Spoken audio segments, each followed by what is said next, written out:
દોસ્તો, આ છે કપિલભાઈ કે જેઓ 1 વર્ષથી કેન્સરની ભયાનક બીમારીથી પીડાઈ રહ્યા છે.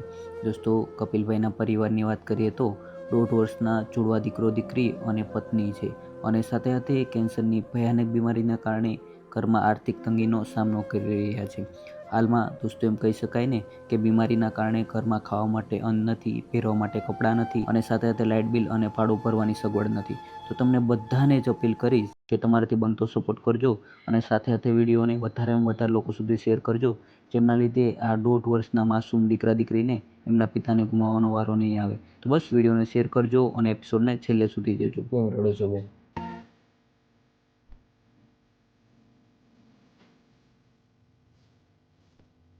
ऐसी परिस्थिति किसी के पास किसी के घर में नहीं होनी चाहिए. बस इतना ही मैं भगवान को रिक्वेस्ट करती हूँ.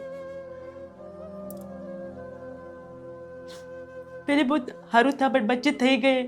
उनको अभी ज़रूरत है तो ऐसी परिस्थिति नहीं होनी चाहिए. નમસ્કાર, જય શ્રી કૃષ્ણ દોસ્તો. આજે એક એવા પરિવારને મળવા માટે આવ્યા છીએ કે જેમાં કપિલભાઈ છે કે જેઓ કેન્સરથી પીડિત છે અને કેન્સરના લીધે એમ કહી શકાય ને કે ઘરમાં કઈ વસ્તુ નથી કે જેમના લીધે એમને ખાવાનું મળે, રહેવાનું મળે અને બહુ તકલીફોનો સામનો કરી અને પોતાનું જીવન ગુજારી રહ્યા છે. અને સાથે સાથે પરિવારની વાત કરીએ તો કપિલભાઈને 1.5 વર્ષના દીકરો દીકરી છે જુડવા અને સાથે સાથે એમના પત્ની છે. પણ હાલમાં એમ કહી શકાય ને કે કોઈ સપોર્ટ કરવાવાળું નથી અને બહુ જ ખરાબ પરિસ્થિતિ સાથે પોતાનું જીવન ગુજારી રહ્યા છે. તો ચાલો એમની સાથે વાતચીત કરીએ અને તમને બતાવવાનો પ્રયત્ન કરીએ. શું નામ છે તમારું? કપિલભાઈ ધીરુભાઈ જોશી. તો કપિલભાઈ, શું તકલીફ છે આજે તમને? ઓપરેશન તો થઈ ગયું અને 4 મહિનાનું ઓપરેશન હતું. પછી ધીમે ધીમે થોડોક ટાઈમ સારું ગયું. હવે અત્યારે થોડુંક આ બધા અલગ અલગ લાગે છે. થોડુંક ખાવા પીવામાં તકલીફ, બેસવામાં તકલીફ, ચાલવામાં તકલીફ, જોવામાં તકલીફ. અને અત્યારે ધીમે ધીમે થોડોક ટાઈમ અમદાવાદ બતાવવા લઈ ગયા. પછી થોડુંક અમદાવાદ બતાવી દીધું. હવે અહીંયા અને સુરતમાં હોસ્પિટલમાં અવસ્થામાં ધીમે ધીમે ચાલુ કરી છે. એ હોસ્પિટલનું નામ છે બીમારી.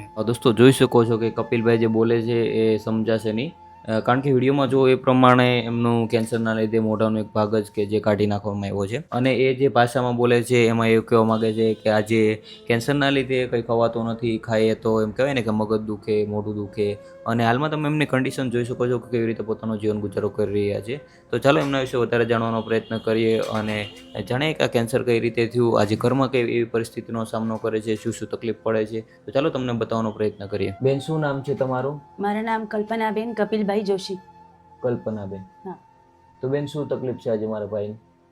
આજે ખાવાતું નથી તો કમજોરી બહુ આવે છે, કામ નથી કરી પાતા, બચ્ચાને રમાડતા આવડતા નથી, બહુ કમજોરી બહુ આવે છે, પછી ચક્કર આતા હે, બે દિન એક દિન ક્યારે ખાય ક્યારે ન ખાય, સાંજે ખાય તો બપોરે ન ખાય, એવું તકલીફ થાય છે. ગોળી લેતે તો રાહત થતી है, ગોળી નહીં લેતે તો દુખાવા વાપસ પછી આવી જાતા है. એટલી બધી તકલીફ થતી છે. પછી બચ્ચા રોતા રહેતા है, થોડા ઘર में भी તકલીફ પડતી है. તો બેન, કેટલા ટાઈમથી આજે કેન્સર છે કપિલભાઈને? આજ 1 સાલ થઈ ગયા. 1 સાલ થઈ ગયા, ઓપરેશન થઈ ગયા. પછી પેટીસ રિપોર્ટ કિયા તો આમાં બીમારી પાછી આવી ગઈ. બીમારી 4થા સ્ટેજની હતી, એડવાન્સ સ્ટેજ 4ની હતી. તો હાલમાં કઈ રીતની પરિસ્થિતિ છે અને સાથે સાથે હાલમાં ઘરમાં કમાવાવાળું કોણ છે બેન? ઘરમાં તે કમાવાવાળા કોઈ નથી. ये अकेला था बट आते यानी ऐसी परिस्थिति तो घर में कमाने वाला कोई नहीं, तो कोई सपोर्ट भी नहीं है. तो અત્યારે हमें ज़रूरत है. કેમ રડો છો બેન?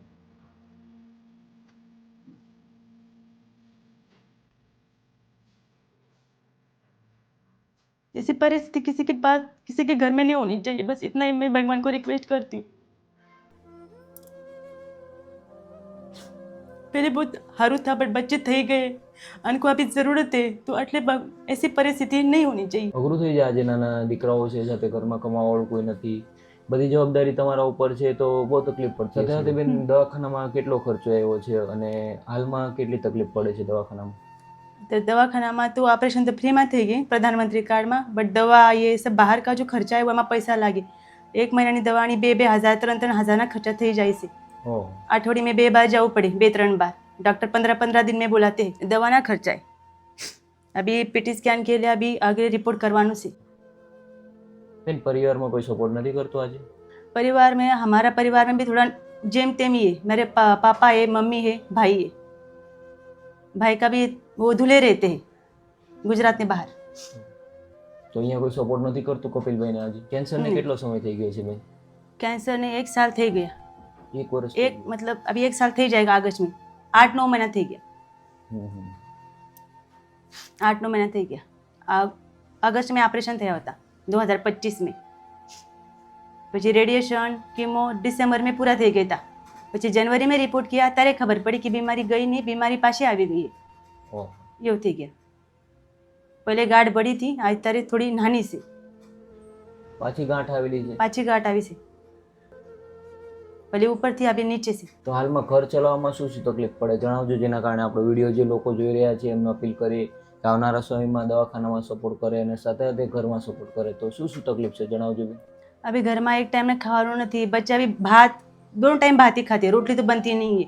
क्यारे क्यारे कभी रोटली बन जाती है, बट बच्चा में बहुत तकलीफ थी. हम तो क्या नहीं खाली पेट तो रह सके, बट आने दवानी जरूर थी, आने खावानी जरूरी, बच्चा ने खावानी जरूरी, विटामिन वाला नहीं मिलता इतना.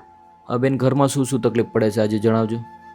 घर में खावाना पैसा नहीं, लाइट बिल भरना पैसा नहीं, राशन ना पैसा नहीं है, घर में बच्चा ना दूध ना पैसा नहीं, आना दवा जो दवाखाना जाता आना पैसा नहीं, तो बहुत तकलीफ पड़ी છે. પૈસા નહીં, રાશન નહીં, બહુ તકલીફ પડી છે. આમે એવી રીતે બહુ તકલીફ પડી છે. ભાડા બી 3-3, 4-4 મહિના નથી પૈસા, લાઇટ બિલ બાકી છે, પછી છોકરા બહુ નાના છે તો રોતા છે, આના ખાવા માટે પૈસા નથી, આના દવાખાના આના માટે પૈસા નથી. કેટલું ભાડું છે બેન તમારા ઘરનું? અમારા ઘરવાળું 2000 2000 રૂપિયા. કેટલા મહિનાનું બાકી છે બેન? અભી 3-4 મહિનાના બાકી છે, 4 મહિનાનું ભાડું. 4 મહિનાના ભાડું બાકી છે. સાથે સાથે લાઇટ બિલ કેટલું બાકી છે બેન? લાઇટ બિલ 2-3 મહિનાના બાકી છે. 3 મહિનાનું. હા. તો તકલીફ થાય આવી રીતે રહેવું બેન? બહુ તકલીફ પડી છે. છોકરા નાના है, बट अभी नहीं समझ में पड़ती वो करूँ का नहीं करूँ, जैसे दिन जाता है जा रहा है बस એવું છે.